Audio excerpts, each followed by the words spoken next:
J'avais un grand-père qui était un personnage assez extraordinaire, qui était à la fois musicien et ingénieur et inventeur. Il a inventé une des premières consoles de mixage avant la guerre et pour l'anniversaire de mes 10-11 ans, il m'a offert un magnétophone Grundig allemand qui était une bête monstrueuse et j'enregistrais tout en fait. Puis un jour, par erreur, j'ai passé la bande à l'envers et j'ai cru que c'était des aliens qui me parlaient et à partir de là, j'ai commencé à me passionner par le trafic de son. Je jouais dans des groupes de rock où en fait je passais mes solos de guitare à l'envers, etc., sans savoir que ça allait devenir quelque chose qui allait faire partie de mon ADN dans la création musicale. Et là, je suis resté 3 ans chez Schaeffer, où là, je me suis vraiment habitué à explorer toutes les techniques sonores, la spatialisation, le travail sur les textures et sur le son, et puis, pour la première fois, rencontrer des gens qui ne considéraient pas la musique en termes de notes basées sur le solfège, mais en termes de son.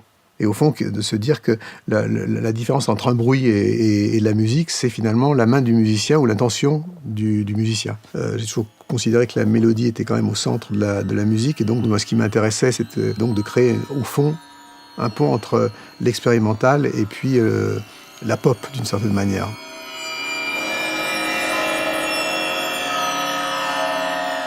J'avais l'intention, sur un projet précédent qui s'appelle Electronica, on devait collaborer avec Pierre-Henry. Et puis, finalement, il est tombé malade, il est décédé. Et j'ai eu le plaisir de savoir qu'en fait, il m'avait légué, donc à titre posthume, des sons que j'ai pu récupérer pour une collaboration future. Je me suis dit, tiens, c'est le bon moment, au fond, de rendre hommage à cette période qu'on connaît mal, avec quelqu'un comme Pierre-Henry, qui a été un défricheur en termes de recherche sonore, de rendre hommage à un moment décisif pour la musique électronique et la musique électroacoustique et la manière dont on fait de la musique aujourd'hui, c'est-à-dire justement la recherche sonore et la manière dont on peut faire évoluer les timbres. Et en fait, l'osmose d'expressif répond à ce genre de besoin aujourd'hui. Donc, c'est intéressant de voir qu'en France, en Europe, on a souvent séparé la culture de la tech. Et en fait, elles sont intimement liées. C'est parce qu'on a inventé le violon que Vivaldi a fait la musique qu'il a faite, qu'on a inventé le synthé, que des gens comme moi font la musique qu'on fait, ou qu'on a inventé, les frères Lumière ont inventé la caméra au cinéma, qu'on a eu Fritz Lang, Godard ou Tarantino. Donc on voit bien que c'est intimement lié et que plus que jamais, aujourd'hui, on est dans un moment de disruption. On le voit bien dans les bandes-son de cinéma, on le voit bien dans le monde de l'électro, du hip-hop, qui fait qu'il y a une vraie démarche sur l'exploration des textures sonores. Par exemple ça. Ça, quand on le rentrant, je l'ai rentré dans différentes pédales et dans un ampli de guitare. Et en fait, et ce qui est intéressant, c'est que ça s'appelle Kinetic Dragon. Et en fait, au départ, ça ne fait pas nécessairement trop penser à un animal, mais je l'ai rendu vraiment beaucoup plus animal qu'il n'est au départ. Et c'est aussi dans une des parties d'Oxymore, ça. Que beaucoup de gens, d'ailleurs, penseront que ces sons viennent de Pierre-Henry, d'ailleurs. Ce qui est bien, ça. La musique électroacoustique ou la musique concrète est faite justement de cette espèce de rapport entre des bruits ou des sons qui n'ont pas été du tout faits pour pouvoir rentrer dans un contexte musical et pourtant qui vont l'être. Ce qui est intéressant par rapport à la modélisation physique aujourd'hui, c'est le fait qu'on puisse recréer un son qui va être, qui peut rappeler un son très familier, mais qu'on va pouvoir décaler sur le plan de l'interprétation, qu'on va pouvoir décaler sur le plan de son contenu harmonique. Et évidemment, ça ouvre une palette infinie à partir d'une lutherie traditionnelle à laquelle, culturellement, on est habitué. Il y a eu pas mal d'essais et d'expérimentations sur le fait que des fabricants se penchent justement sur le fait de pouvoir faire évoluer un son. Et souvent, c'est une approche qui est souvent très cérébrale et très technique. C'est une approche d'ingénieur et qui finalement a tendance à laisser le musicien un peu de côté. Osmose est un excellent exemple de la manière de penser différemment l'interprétation et la création sonore. Le problème du musicien, c'est toujours le problème de l'interface. On n'a pas beaucoup exploré dans l'électronique le niveau de l'interprétation. On est devenu finalement des luthiers, ce qui était une attente et une frustration, je pense, depuis des siècles des musiciens, de pouvoir fabriquer leur propre son. Mais en fait, on ne s'est pas tout de suite penché sur les possibilités infinies que la technologie apporte, de pouvoir justement arriver, à partir d'un son, de pouvoir le manipuler, mais de manière tactile.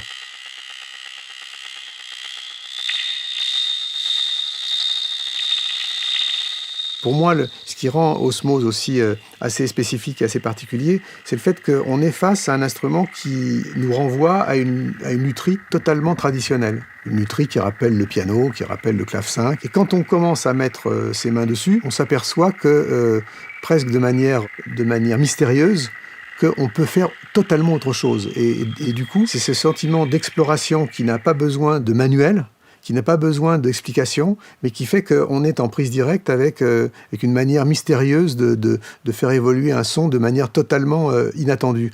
On est constamment surpris par ce qu'on est en train de faire.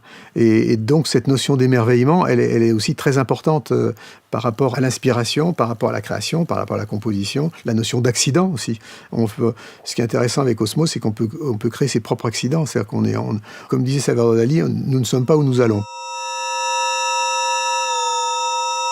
J'ai reçu le Osmose au milieu de la production d'Oxymore, et en fait, je m'en suis vraiment servi pour faire évoluer des textures carrément en live.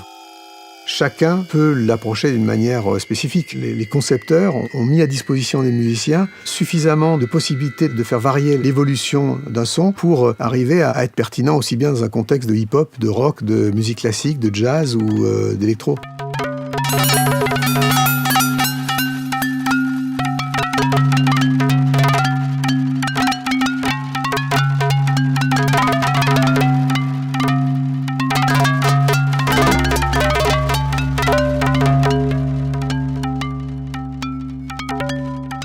Ça pourrait être un début d'œuvre de Pierre Henry, juste avec ce son-là.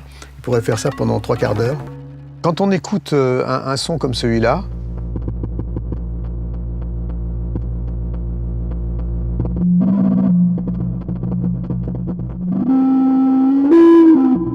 en fait, on s'aperçoit que dès le départ, il y a une volonté d'expressive, d'avoir une vraie réflexion sur la recherche sonore. Il y a une vraie parenté entre ces premiers défricheurs sonores en France, de Pierre Schaeffer, de Pierre Henry, de Martenot aussi. Il y a toute une école française de recherche sonore dont l'Osmose fait partie.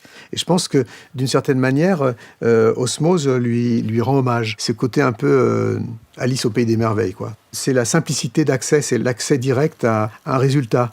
Cet accès direct à la matière sonore, c'est ça qui fait la différence avec, à mon avis, les autres instruments que j'ai pu approcher. Alors, on a parlé de la modélisation, mais la qualité des sons, on peut être extrêmement numérique, extrêmement agressif, on peut être très organique, on peut être très acoustique.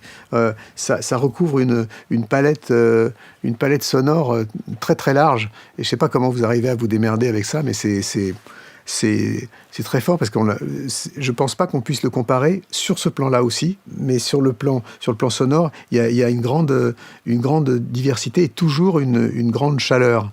C'est ça même dans les sons qui sont très distordus, très extrêmes, très saturés, il y a toujours cette espèce de côté un peu organique, quoi, organique, sensuel, qui fait que ça peut s'intégrer aussi dans les mix d'une manière assez facile.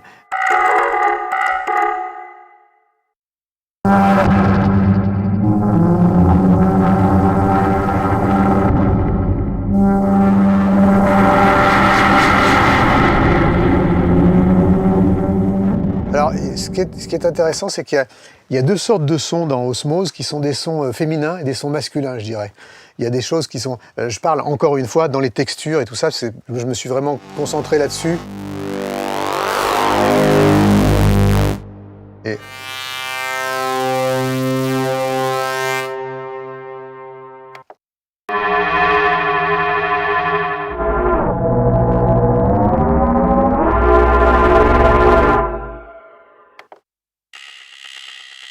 J'aime beaucoup celui-là.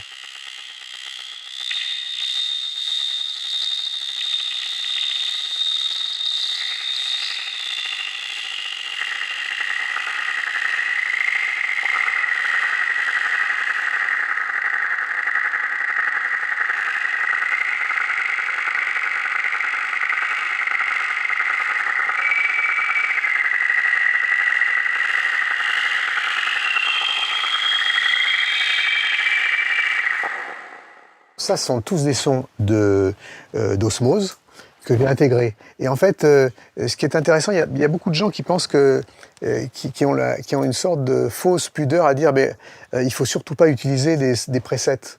Et il faut les transformer. Mais on a passé des siècles à utiliser un son de piano, un son de violon qui était un preset définitif. À partir du moment où le son est intéressant, c'est ce qu'on en fait qui est intéressant. C'est pas le fait de se dire « Ah, mais surtout, je vais mettre un point d'honneur à le transformer pour que ce soit le mien ». C'est le sien à partir du moment où on se l'approprie. Oxymore est fait de sound effects. Et moi, j'ai utilisé beaucoup de sound effects, de la librairie sound effects qui est extrêmement riche sur le plan sonore et qu'on peut vraiment modifier, moduler. En plus, bon, là, on peut le moduler à partir de ça, mais je lui ai fait subir toutes sortes de traitements avec même des pédales de guitare, des pédales. Enfin, moi, j'aime beaucoup utiliser tous les effets aussi hardware extérieurs, de pouvoir rentrer ça dans des haut-parleurs aussi, dans des amplis.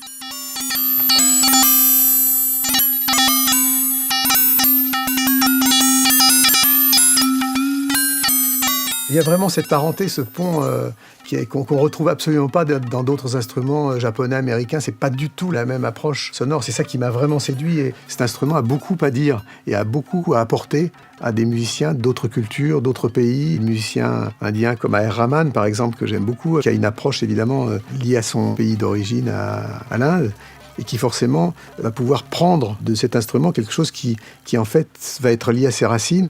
Moi, je trouve qu'il y a une différence entre ce qui est international et ce qui est universel. Ce qui est international, c'est finalement Coca-Cola, McDonald's, c'est-à-dire de pouvoir être digéré par le plus grand nombre de gens dans le monde. Et être universel, c'est au fond creuser dans son propre jardin et de pouvoir retrouver des éléments qui puissent être ressentis par un Chinois, un Brésilien, un Esquimau, un Américain. Et d'une certaine manière, cet instrument-là, c'est ça. C'est-à-dire le fait de pouvoir ressenti de manière universelle et pourtant en ayant une signature, à mon avis, très profondément française et européenne. Je le dis vraiment avec beaucoup d'affection pour ce projet. On sait à quel point c'est compliqué aujourd'hui, difficile pour une compagnie de pouvoir arriver à un tel niveau de perfection.